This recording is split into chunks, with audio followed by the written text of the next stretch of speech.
Hi everybody, I'm Ansh and this is Circuits and Code at M5, the EC Electrical Makerspace. Let's go in. There are a lot of people here for Circuits and Code and there are lots of projects here. I'm Cam, I'm a computer engineering major here at UMass. This was actually developed for EC 231, our second lab. It's a digital clock using a 4-digit 7-segment display. It uses an AT-Tiny 817 to do all the timekeeping. Then it sends the signal out using serial peripheral interface communication through 2 shift registers to kind of separate the signals. Okay, so tell us more about your multiple projects that you have here. Yeah, so I have the world's first working breadboard. It's displayed right here. I made it yesterday, so it's very fresh. When I came in and made this yesterday, I took a bit off of the bread, so at least we are not wasting food. When I came in today, there was half the bread was gone for some reason. I heard the rumors that somebody sat on it and it broke off, but it still works. Tell us more about the tube amp. It's a tube amp that amplifies sound from a sound source, and I built this because why not? Yeah. So I designed this particular tube using documents from 1960s, and I had to do manual calculation on derivative, and this was pain in the ass. But on the other hand, I was able to design this for this specific headphone, which have 300 ohm resistance. So what other project do you have for us? Yeah, this is just what I call the universal PWM controller. And to demonstrate this is universal and useful, I made a Class D amplifier using that and output stage, so it can drive this speaker. I don't think you need to put mic that close. I don't think so. I'm Alex and I'm a computer science major. So this one is, I got 2 NeoPixel matrices. I connected them, so it is a 64 by 8 pixel display. What I'm doing is I have text that scrolls on it, and the text comes in through a micro USB cable from the computer.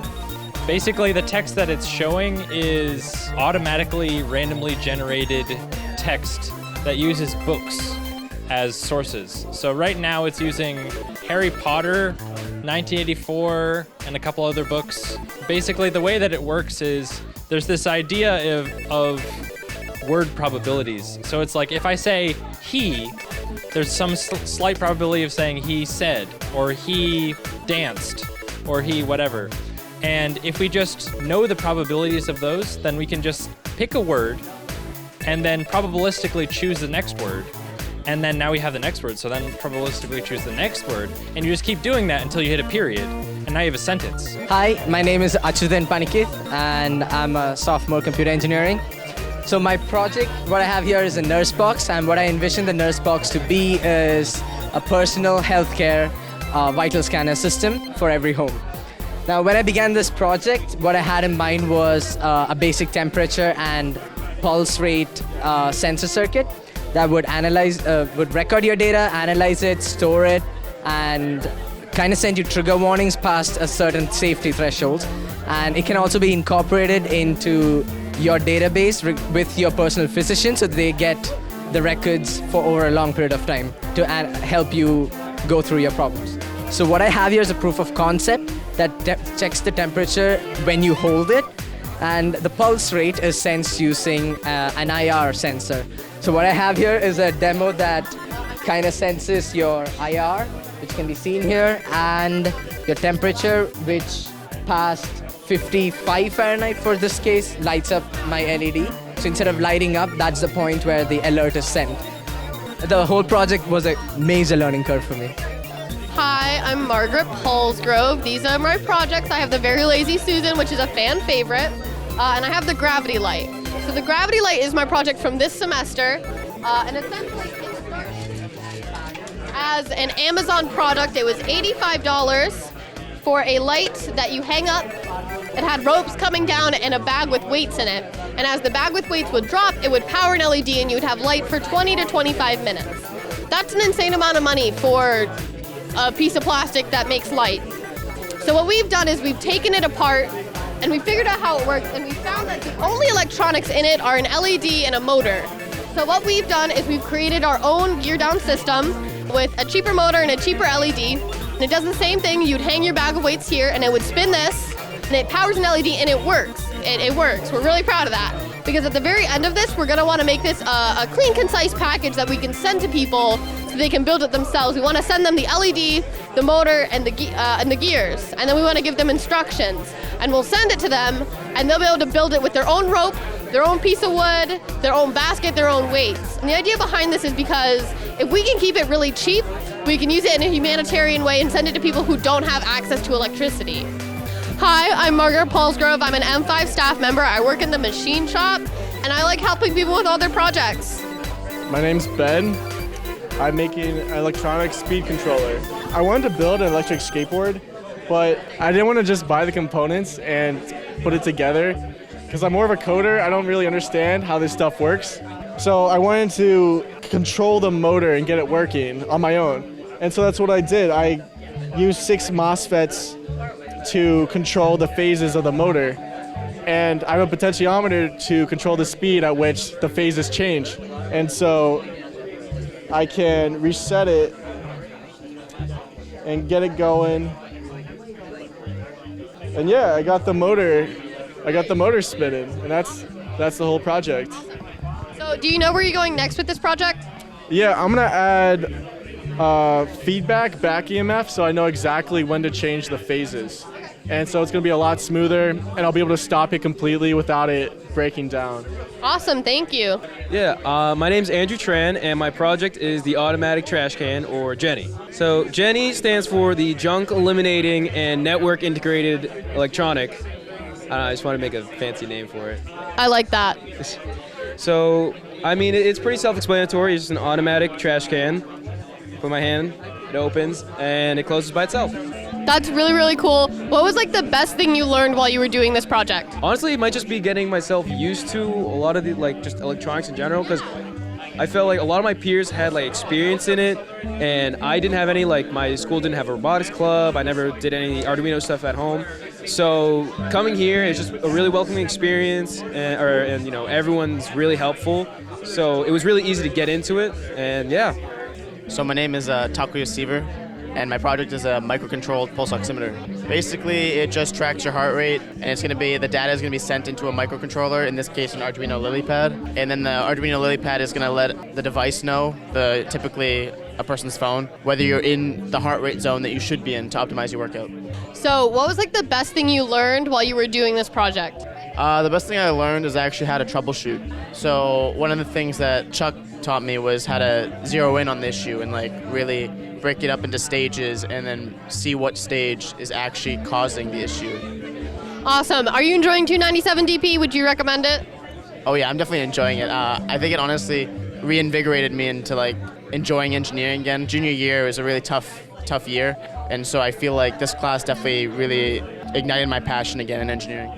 So my name is Adam Citronowski, and the project that we're working on is a Wi-Fi light switch. So the concept is that you are able to control a light switch basically from anywhere in the world using a mobile device.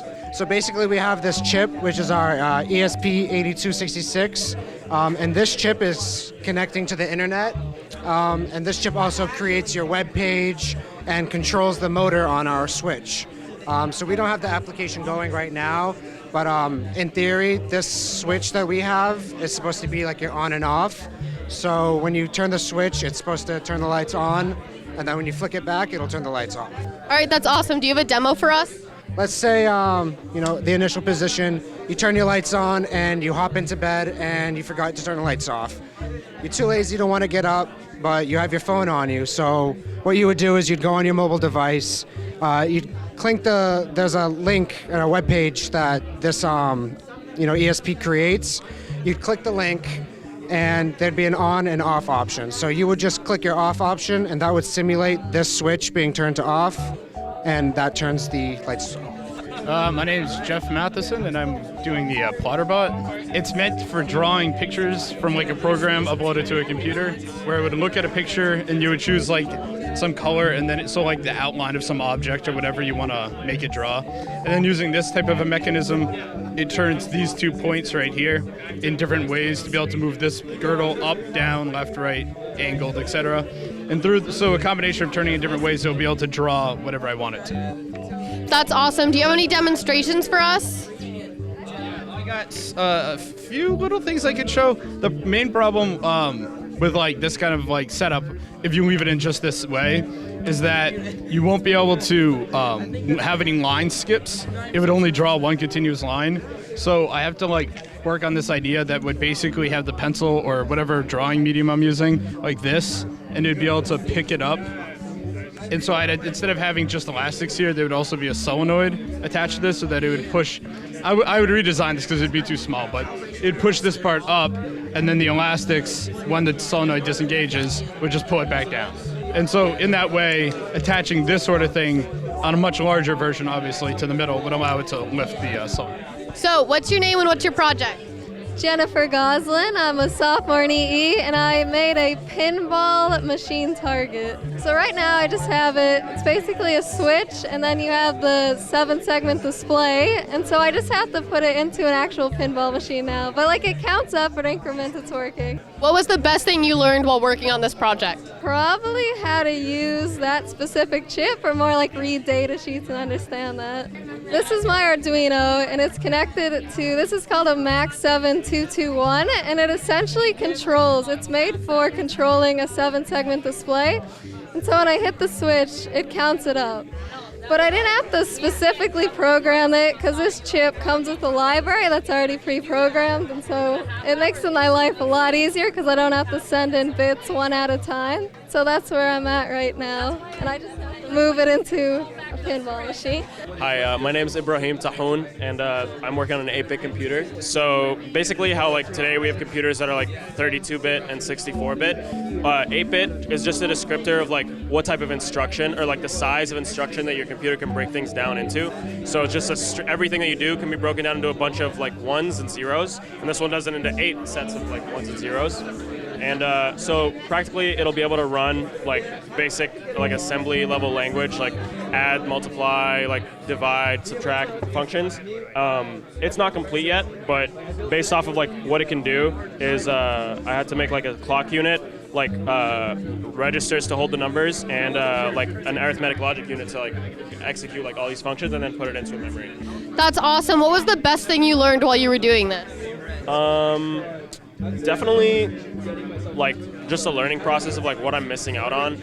It was like just at the level of like what the things that I had just taken like the past couple of semesters. So I got to like review and like dot all my I's and cross all my T's on like the stuff that I took, and it added a little more spice with like a couple more like points that I hadn't learned yet. So it's just been like the whole thing has just been like me kind of like learning more about computer architecture. All right, what's your name and what's your project? Sure, my name is Meg Harden. My project is an EMG, so it's a muscle sensor. It senses when your muscles move.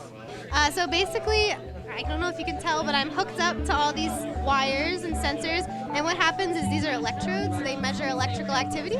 So when I contract my muscle, they can pick up on that signal, and I send that into my circuit, and from there I make it larger, I amplify the signal, and I get rid of all the frequencies that I don't want, and then I can display it. So what's going to happen is you have a low signal here, and then when I contract my muscle, we start reading, and then if I release my muscle, the signal goes away. You must be getting pretty strong doing that. Yeah.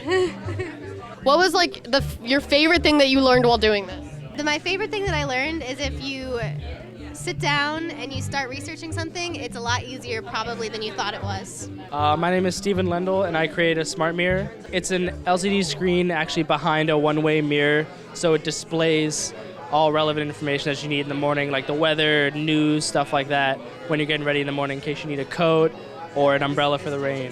So I coded in Python my own, not my own API. I used an API that I found online that actually fetches the information from the weather station in Springfield, and then I coded a user interface, which is what you see right now, in Kivy in Python. What was like the coolest thing you learned while you were doing this? probably this was my first kind of dipping my toe in the water with interfaces. And so the whole process I thought it was amazing being able to create my own user interface, because I was always working with data, but never really printing out to the console, never really displaying it and being able to show it off, which is really cool. So this is what it originally is what it's good. My idea was to run it on this small monitor to fit it behind the mirror, but I wasn't able to get it running on the Raspberry Pi. So it's actually running on my laptop on the screen behind me. My name is Casey Masser, and my project is building an electrically assisted bicycle. So basically, it's like a regular pedal bicycle, but it detects how hard you pedal, like how much force you apply to the pedals, and has an electric motor and gives you help proportional to that. So you can see this is a prototype of the force sensor. The way this works is the chain presses down here. If you imagine, like if I held a string taut, the tighter I held the string, the more you'd feel your finger being pushed out of the way. And so this just detects that force, and that's proportional to how hard you pedal. Can we get a peek at your hardware, see what's going on? This is very much a work in progress, in part because I don't have the money right now to buy the more expensive parts of this. So I'm basically trying to do as much now as I can without buying expensive things. One of the things that I've worked on a lot is this sensor. The other thing I've worked on a lot is the motor I'm using is really good in the sense that it's very small and light and very powerful. But the problem is that it spins it's very high speed, very low torque. So it spins at 10,000 RPM, but you could stop it with your fingers. And so I need a gear reduction because I want very powerful, but more like 250 RPM. This is a gearbox that I have salvaged from an angle grinder, which is going to give me that gear reduction. My name is Ayan, and my project is basically a machine learning algorithm. It's called the K-means algorithm. And what it does is, given a random set of data, so like, let's say there's random points on the X and Y axes, what it does is it'll try to group it in the best possible way so they're not dependent on each other. And that's the project, and I'll show you how it does it, but I'll have to show you the code for it. You see how these are the points that I'm selecting, and K means... I'm gonna give you this. Okay. K means the K in it is the number of clusters, the number of groups you want to find. What it does is, I'm gonna run it so I can like show you as it runs. This is the plot of like all the points, and you see there's 3 points highlighted. Those are the random points the algorithm selects in the first iteration. And what will happen subsequently from here is that it'll go through each point and try to find the nearest centroid, or nearest highlighted point to it. And each time it does that, it'll try to take a mean of it and shift the centroid towards the mean. And obviously this won't be optimal when it goes through for the entire set, because these are random points. But what will end up happening is it'll check for the variance in each cluster and then shift and make new points every single iteration and try to get the best possible solution. Yes, so this code runs about like 300 times for this given data set, and the final product, when it's done grouping it, looks like this. Yeah, and it is really interesting because, well, this is a machine learning algorithm, so it learns every time it does something. And second thing is that this is very important because this can be used to compress images, and like other things, like given random data sets, it can find hidden patterns in it, which are seemingly like not visible when you first look at them. So that's what it is. My name is Jeremy. Right now I'm most interested in robotic assembly of, I guess, arbitrary structures. Yeah, so I've made some structures to help me think about how to make different structures and which ones lend themselves to robotic assembly. And like this one I made is a bit of an artistic piece. What are the shapes that you use and what are their significance? So this structure here is made with X's. They're just laser cut out of this, like, it's like thick paper, it's chipboard. And what's interesting about these is that you can stack them together and they don't take up much space because they're flat. And then when you assemble it, they take up a lot more space and the structure ends up being fairly rigid. That's awesome. Are there any real-world applications that this might lend itself to? If structures like this can be assembled with robots, they can quickly be assembled and disassembled. And so that might have applications in perhaps disaster zones or places where humans don't necessarily need to be. Like if we wanted to make a structure in space or on Mars, we would send robots first with flat packed raw materials, and then they could assemble structures there before we even get there. That's awesome. Did you have any sort of inspiration in making these structures? There's a lab at MIT, the Center for Bits and Atoms, that is doing a lot of stuff with these concepts, and I'm following what they're doing pretty closely. It's pretty cool stuff. Hi, I am Shira Epstein, and this is Theta Star RRT. But right now it's just Theta Star and RRT, and by Monday it has to become both of them actually integrated together. So this is a way of finding a path from the start to the goal in the presence of obstacles. I read a paper called Theta Star RRT. It takes a combination of two methods, rapidly exploring random tree in RRT, and an algorithm called Theta Star, which is a modification to a very popular algorithm called A Star. And so I started by implementing Theta Star, and then I implemented Lazy Theta Star, which is a slightly more efficient version, and then I implemented a rapidly exploring random tree. And the next step is to integrate them all into this algorithm that is essentially a hybrid of the two. On your right is the code. On the left is the map, and there's two things in the map. This right here is the path that Theta Star solved for. So that path doesn't have anything to do with the constraints on the turn radius of the robot. It assumes that the robot can kind of just do any path, and it's on a grid. So this is like a pixelated 300 pixel by 300 pixel grid, and it just found a solution. And it's called any angle search because it's a lot of descriptions that I don't want to go into right now. It's an any angle search algorithm. And then the rapidly exploring random tree is the spindly bit with all the rainbow segments. And rapidly exploring random trees are really cool. We start at the start and we throw a random sample somewhere. And if it doesn't land on an obstacle, we see what's the closest point on the existing tree, and can we make a little line that connects between them and doesn't go to an obstacle. So it'll do that, and it'll keep adding these little lines, and it'll keep dropping new samples and trying to create new little spindly lines, and then it'll do that until it gets to within a tolerance of the goal. My name's Sean, and this is Jensen, the robotic arm, like Adam Jensen in the video game Deus Ex. This robotic arm, the main feature of it is that it's intuitive to plan its motion. So if I go over here and put it into programming mode, then what I can do is I can move it with my hands like this into various positions. Say I want it to move here, I can save that. And then I want it to move up here, I can save that. And now, when I save that program, it'll go and do that. Right now, the arm is having a little bit of electrical problems, so please excuse any weird jankiness or glitchiness, but it's working for the most part. Arm machine broken. Try again later. Hey guys, I'm Sean with M5, and what is your name? Travis. It's a heart rate and oxygen saturation sensor. So how does it work? Well, it will use the temperature sensor to test the temperature and the humidity, and it's also use the heart rate sensor to measure your heart rate and oxygen saturation. So if we press this button, the temperature will refresh, and this tells you the temperature in Celsius, Fahrenheit, and the percent of humidity. And this is if you press this button, this will show on, and you can test your heart rate like it's in 10 seconds or 20 seconds. It will tell you the value. All right, so it's Circus and Code. All of the 297 students have, finished up working on what they've been able to for the class. How do you feel? How do you feel about everyone's progress? Excited and exhausted. I am really pleased. A lot of students got some very interesting interviews as people came through, and possible internships out of this, and that makes me so happy. I want people to gain experience that's going to help them do the things they want to do in their lives, and if they've got some interviews out of this that are going to go in that direction, that's huge. Do you have any other comments about how the course has gone overall?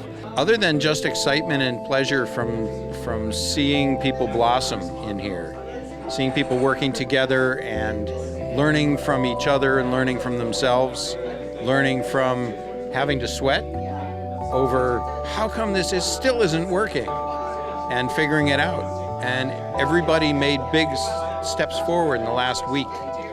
So there was a lot of learning going on, and I care about that a lot.